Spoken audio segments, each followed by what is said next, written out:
Assalamualaikum Assalamualaikum warahmatullahi warahmatullahi wabarakatuh. wabarakatuh. Kami dari kelompok 7 akan menjelaskan tentang makalah fenomena keteraturan matematika dalam Al-Quran. Di sini beranggotakan 2 orang. Yang pertama adalah saya sendiri, Santo JMS, sebagai moderator dan peneliti pertama. Dan yang kedua adalah para ahli piana sebagai peneliti kedua. Moderator isinya ada 7 slide. Yang pertama matematika dalam Al-Quran. Yang kedua nilai numerik huruf hijaiyah. Yang ketiga struktur bilangan 19 dan basmalah. Yang keempat konsep bilangan dalam Al-Quran. Yang kelima konsep himpunan dalam Al-Quran. Yang keenam konsep barisan dalam Al-Quran. Dan yang ketujuh konsep geometri dalam Al-Quran. Untuk yang pertama pendahuluan.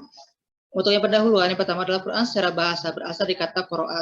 Secara istilah, Al-Quran adalah kumpulan firman Allah Subhanahu wa taala yang merupakan mukjizat yang disampaikan kepada Nabi Muhammad SAW melalui perantara malaikat Jibril yang ditulis dalam mushaf dan diriwayatkan secara mutawatir serta membacanya merupakan ibadah. Mukjizat Al-Quran sebagian terletak pada fasohah dan balaghahnya, keindahan susunan dan gaya bahasanya dan isinya yang tiada tandingannya. Menggunakan kemujizatan matematika atau al-ijaz al-adadi atau al-ijaz al-rokmi atau al-ijaz al-asai, dalam Al-Quran juga tak jarang melibatkan penarikan hubungan numerik ataupun terkadang juga maknawi, tapi dalam konteks pengungkapan ijaz antara satu ayat dengan ayat di tempat lain. Ini dikutip dari Rahman 2014. Dibuatnya makalah ini dalam upaya mengetahui fenomena keteraturan matematika dalam Al-Quran. Harapan menulis makalah ini dapat menjadi sebuah literatur teoritis dan hazanah bagi penulis atau dapat dikembangkan untuk penelitian yang akan datang. Yang selanjutnya, matematika dalam Al-Quran. Ilmu matematika ditemukan oleh seorang ilmuwan yang bernama Abu Ja'far Muhammad bin Musa al-Khwarizmi atau yang biasa dikenal dengan Khwarizmi. Yang kedua, al-Khwarizmi juga berkontribusi terhadap cabang materi matematika. Hasil pemikirannya mengenai bidang ini dituangkan dalam karyanya yang berjudul Kitab Al-Jama' wa At-Tafriq bi Hisab Al-Hind, yang dikenal sebagai ilmu pengetahuan pertama yang ditulis menggunakan sistem desimal. Untuk yang selanjutnya, karya pertama beliau dipublikasikan dalam buku Al-Jabar yang biasa yang sangat universal penggunaannya, yaitu Alkitab Al-Mutasor fi Hisab Al-Jabar wa Muqabala.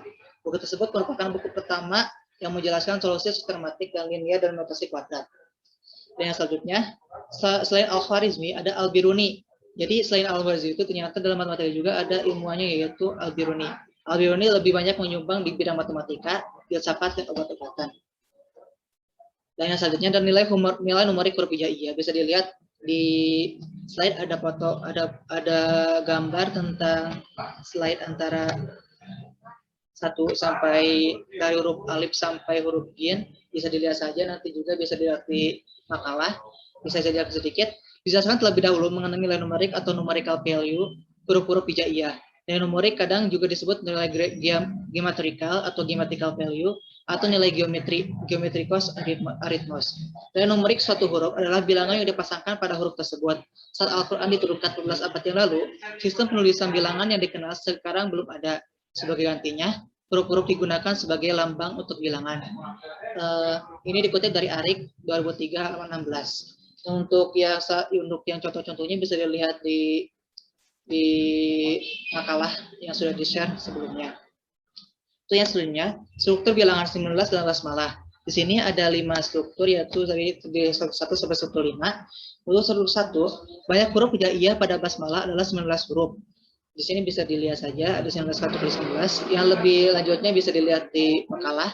Struktur 2, kata ism dalam ayat Al-Quran disebut sebanyak 19 kali.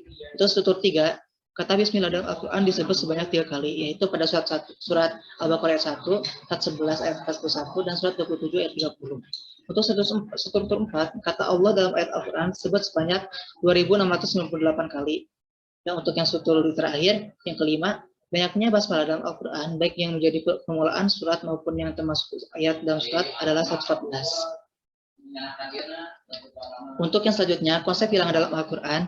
Di sini ada 2 ayat, saya baca dulu. A'udzubillahi minasyaitonir rajim. Bismillahirrahmanirrahim. Mathalul ladzina yunfikuna amwalahum fi sabilillahi kamathali habbatin ambatat sab'a sanabila fi kulli sumbulatin mi'atu habbah. Wallahu yudha'ifu liman yasha' wallahu wasi'un alim.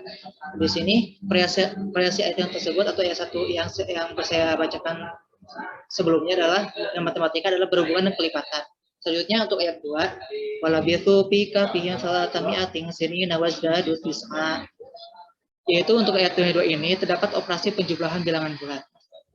Untuk selanjutnya akan disampaikan oleh para ahli piana Naila. Kalian dipersilakan. Selanjutnya yaitu konsep himpunan dalam Al-Quran. Berdasarkan penelitian Nihayati pada tahun 2017 mengenai himpunan tersebut, ayat Al-Quran yang menggambarkan tentang himpunan dapat ditentukan pada surat Al-An'am ayat 128 yang berbunyi, Bismillahirrahmanirrahim, wa yawma yahsyuruhum jami'an ya ma'syaral jinni qad istakthartum minal ins wa qala awliya'uhum minal insi rabbana istamta' ba'duna bi ba'din wa balagna ajalana alladhi ajalta lana. Qala naru mathwakum khalidina fiha illa ma Allah inna rabbaka hakimun alim. Dalam ayat di atas terdapat dua himpunan, yaitu golongan jin dan juga golongan manusia. Kedua himpunan tersebut saling lepas karena tidak memiliki irisan. Kedua himpunan tersebut masuk ke dalam hal yang diciptakan oleh Allah Subhanahu wa taala. Slide selanjutnya.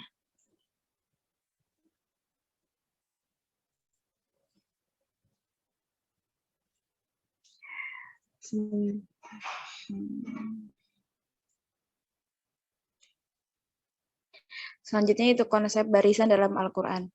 Barisan merupakan salah satu materi aritmatika yang merupakan himpunan bilangan yang memiliki pola yang tetap di mana polanya tersebut berdasarkan operasi penjumlahan atau pengurangan.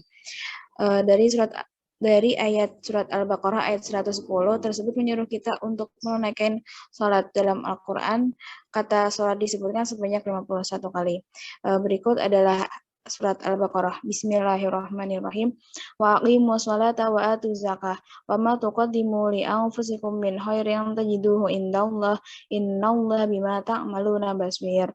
Dengan demikian dapat dibuktikan dengan karunia Allah Subhanahu wa taala secara jelas dan melalui kebenaran mazhab fikih yang memandang bahwasanya terdapat sholat sunnah dalam sehari semalam sebanyak 34 rakaat.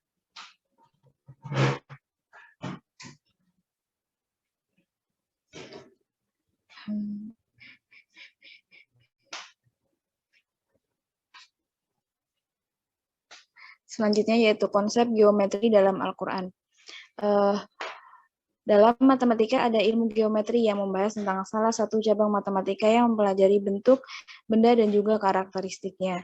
Dalam perspektif historis, geometri berfungsi untuk dapat memberikan pemahaman yang mendalam kepada siswa agar termotivasi dalam belajar. Berikut adalah ayat Quran surat Al-Hajj. Ayat 29.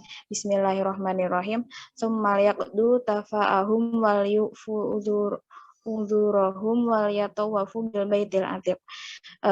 Surat tersebut menjelaskan kepada manusia tentang hubungan tawaf dengan Ka'bah. Tawaf merupakan salah satu rukun haji yang berarti mengelilingi Ka'bah. Bila diteliti lebih dalam lagi bahwa angka 22 dan 7 memiliki korelasi dengan ibadah haji dan juga rukun tawaf.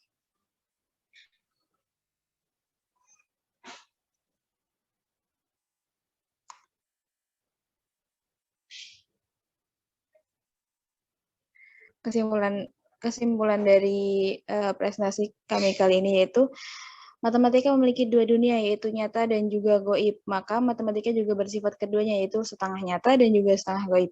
Untuk memahami yang nyata diperlukan pendekatan secara rasionalis, empiris, dan juga logis. Sedangkan untuk memahami yang goib diperlukan pendekatan intuitif, imajinasi, dan juga metafisis. Tentu saja sudah jelas bahwasanya konsep matematika sangat berkaitan dan sangat lekat dengan Al-Quran. Dengan demikian bahwa Al-Quran juga menjelaskan tentang konsep matematika yang dikorelasikan pada kehidupan sehari-hari. Sesungguhnya banyak kajian matematika yang ada di dalam Al-Quran yang menjelaskan tentang ilmu pengetahuan yang terintegrasikan dalam Al-Quran. Dengan demikian, untuk mempelajari ayat-ayat kauniyah diperlukan matematika. Selain itu, matematika juga mampu memberikan pendekatan untuk memahami juga ayat-ayat kauniyah. Sekian dari saya kembalikan kepada moderator. Mungkin sekian dari kelompok 7 tentang makalah yang barusan kami presentasikan. Terima kasih perhatiannya. Mohon maaf atas segala kekurangannya. Wassalamualaikum warahmatullahi wabarakatuh.